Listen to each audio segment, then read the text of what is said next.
agree with you completely about the challenges we have with access to capital from traditionally underserved communities and small businesses that have been left behind in the past.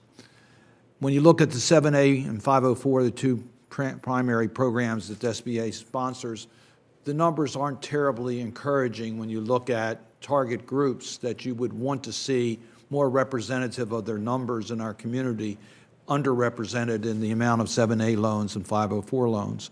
So I agree with you. We need to open up the program, and I think that's what you're intending to do. But one program that you've mentioned that has worked well is the Community Advantage 7A program.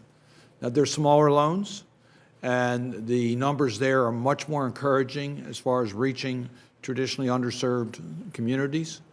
You took steps to extend that program, and now under the rule that you're considering, you're going to use the SBLCs as a way of continuing these programs beyond their current expiration date.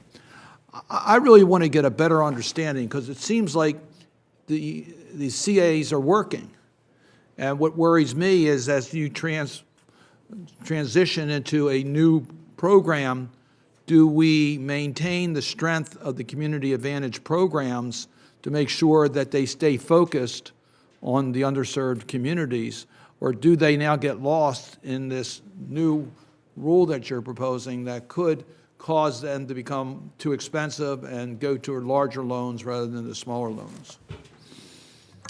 The Community Advantage lenders are the CDFIs, the Community Development Financial Institutions, the CDCs, the Community Development Corporations, who are by mission oriented towards filling gaps in the marketplace with underserved communities. Across the SBA's portfolio, we serve about 58% to underserved communities, and this portfolio in particular has a higher index. But what they'll share with you directly is that they've been unable to scale. We do about 500 loans within the Community Advantage program, and just over 50 to 60,000 in across our portfolio. They'll say that not having that permanence disincentivizes investment in expanding the program.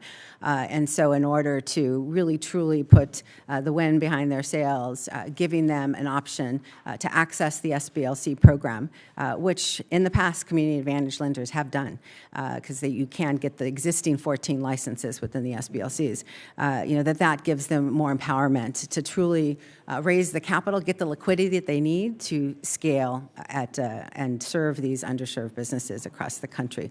And so we're hoping by establishing this option for SBLC, or for Community Advantage partners to get into the SBLC program, they will be able to develop scale and better serve across the country. Well, we share with you the view that it should be made permanent. We recognize that you consider that done by your regulations. We think Congress could support this by action. So I think we're on the same page as to trying to get the predictability to the CA lenders.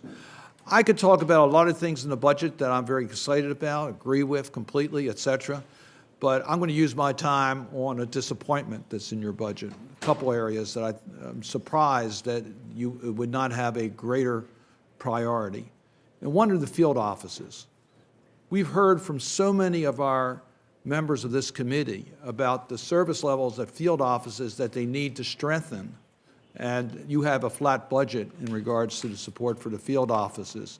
That's our outreach office. That's where the locals can get the information they need. Small businesses don't have the deep pockets, and the small business field offices can help make that connection to the SBA services. So what was the rationale for level funding the field office operations where the other programs saw some increases? I was proud to see overall our entrepreneurial development programs increase by $14 million in the budget, which speaks to that ecosystem locally that small businesses need across our resource partner networks, obviously. But the field is a big part of that as a gateway, in essence, to federal services. They market our services to about 1 million businesses and stakeholders every year. Obviously, that's a huge impact.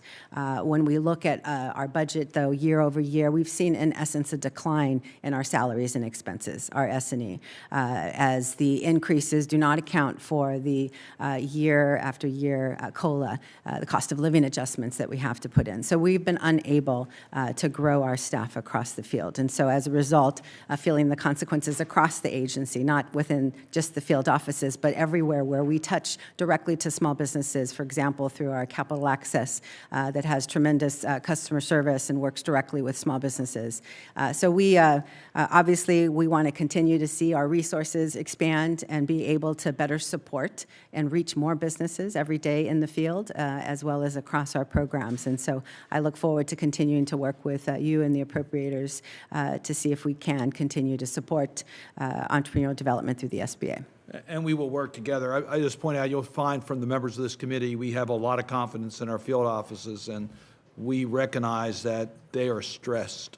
And with all the new opportunities that have been given through the COVID programs, et cetera, there's even greater need in the field. Senator Ernst? Yes, I'll yield my time to Senator Risch for the time being so he can get back to his other committee. Thank you very much. I appreciate that. I want to make a short statement, and I have a question. I'll have some questions for the record, so thank you so much. First of all, thank you to both